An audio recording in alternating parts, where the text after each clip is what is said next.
Hello, my name is Brian, and I'm from ENG6 Card Game Team 5, and today I'll be showing you our final project. So here we have a BlackJack game. I'll be showing you how the app works along with the animations that I've added. So as you can hear now, there's a background music. Once you press deal, the song will stop playing, and the cards will be shuffled. So there's also a shuffling sound.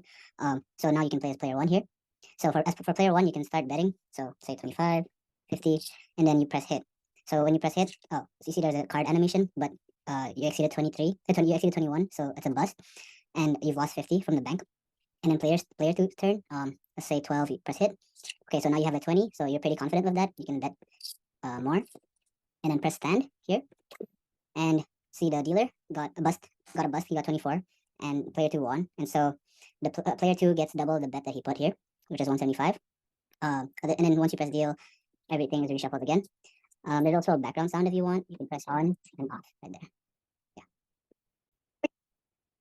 Okay, so now I'll be going through the code that runs the animations of the cards along with the sounds. So first, I've added some properties here: animation timer, current animation step, total animation step, and current image index for the card animations. In here, you can, and then down here, I'll show you how this function animate image downward is what brings the image down. Right here, you can yeah. So then for these two functions here, it's for each player. So each player will have a function that sees if there's an image that is available to be moved next. So if the current image index is less than 3, which because the cards start with two, it starts with 2 cards, it'll move the next image and the next and then the next and the next. Yeah, you can see here, it executes the function below here, the animate image downward here. So it's pretty much the same for both players. Yeah, and then also the start coordinates of the card from which it animates downwards, I've set it to plus 50 above, which is why every animation starts at a fixed point and reaches the desired point. And then for sounds, I've just added a few audio reads here. For example, when I hit when the game starts, when the app starts, it plays the casino song. And then some sound effects here. The hit button has the sliding card sound effect. The stand button has a sort of like sword sound. I applied that for the hit button for player 2 and also the stand button for player 2 as well. And then for the for the chips, each time it's touched, each time it's pressed, it will play a chip sound. And then here, you see all the way. The deal button will just play a sound of cards being shuffled right here. And then there was also a sound switch that I placed. So if this is the function that if it's on, it will play the song. If it's off, it will just clear the sound here. Yeah, I think that's it. Deal button. The first thing that happens when you press the deal button is that the deal button visible is set to off. It then runs the startup function. After that, player 1's image 1 and 2 will be turned off, player 2's image 1 and 2 are turned off, and the dealer's image 1 and 2 are also turned off, and an audio file is played. Next, the P1 value is set to the first and the third card in the shuffled deck for player 1, and for player 2, they get the second and the fourth card in the shuffled deck.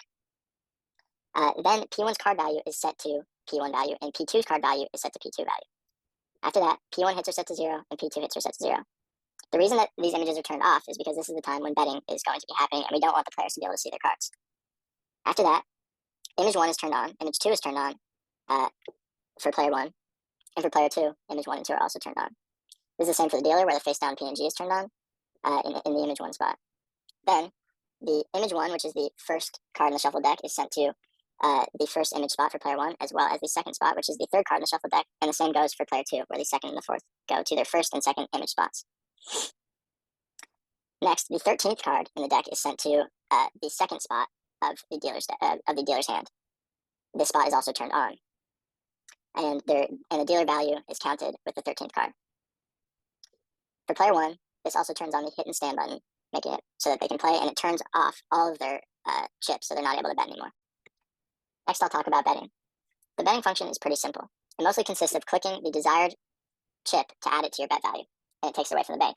For example, when the green chip is clicked, which has a value of 5, plus 5 is added onto your bet value, and minus 5 is taken away from your bank value. This is the same for both player 1 and 2, but I'll just show it for player 1. This also goes for the blue chip and the black chip, which have respective values of 10 and 25. And we can see in the design view that the bank value is here and the bet amount is here. So when you click these, it'll send money from your bank to your bet. We created 2 functions called win player 1 and win player 2, or win P1 and win P2. They're pretty simple, and it takes the bet value that is put in. And if a player, for example, has a P1 value of more than the dealer, so their cards are higher than the dealer, but they're also less than or equal to 21, the bank value will be what the bank value is at after the money is taken out, plus your bet value times 2. So for example, if you bet 25 and you won your hand, you would then be at 125. So basically, you're just going up 25. Another scenario is if the dealer has more and P1 value is also under 21, or this will make it so that you also get your bet back.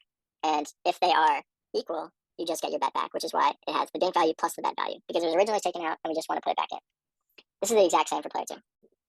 Next, I'll be talking about the hit and the stand button for player 1 and player 2. It mostly consists of this hit counter, which starts at 0.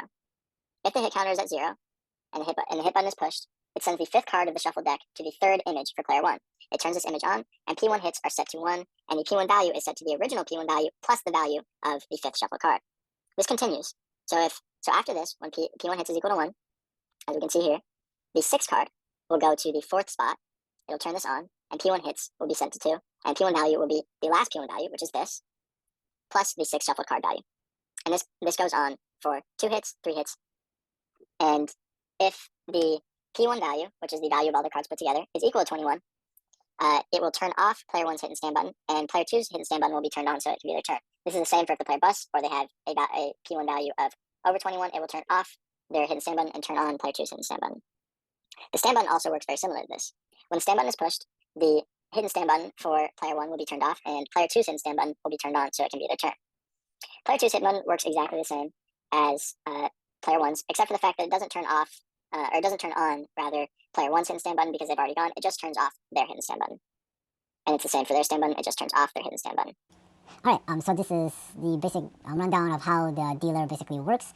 So at its first initial run, it will show a face down image as well as one face up image, and it will display its card value. See if I can run it. So this is how it would work. These cards will be shuffled in, so you won't always get an 8 of diamond. So how the dealer work is basically when player 2 ends its round by basically calling the win function, it will then cause the dealer to flip its face down card, revealing its value to the 2 players. After it has done that, it will then go to a logic statement, which will detect if the 2 players have busted. If they have busted, the dealer basically does not flip. Otherwise, it will call in the dealer flip function, which basically causes the dealer to constantly flip until its total sum is greater than 17. So if it gets 21 cards, it will then stop flipping. Yeah, so that is how I'll be coded in the dealer into this BlackJack program. So this is the startup function, which basically contains how our program will shuffle a deck of cards, as well as the initial GOI that the player will see at its initial run. So basically, each button will be set to off, as well as each images are set to off. These images are where the player will be able to see the set of deck of cards, or the cards that they will get. These are basically the poker chips that they'll be able to click, as well, basically allowing them to bet. And these are basically their starting values for each player, which is basically at 100, as well as their bet value equal to 100. Alright, so this is a brief rundown of how the multiplayer aspect works for our BlackJack game. So I basically created a function, send card to player 2, that basically takes in the entire code for, basically the entire card for each player in player number 1's hand. This will then be sent into player number 2's hand, which is being read in this line of code. Since we ran out of time, this is basically the same idea for player number 2's turn, where it will take in those data from player number 2's hits or stands, and then send it to player number 1's hand. So yeah. Alright, so I'll be demonstrating the multiplayer aspect of the BlackJack game that we made, or at least so far that we have. So we ran out of time, so all we basically have gotten to do was basically show the cards from player 1's side go to player 2's side after player 1 ends its turn. So let's just make this player 1, and the other side player 2. So player 2 will have a dialogue saying waiting for player 1, so it is player 1's turn. Its buttons are enabled while player 2's buttons are disabled. So we could hit or stand in this case, I'll just hit, and then all these cards should transfer over to player 2 after a couple of seconds. There you go. The card values do not transfer, but only the images does.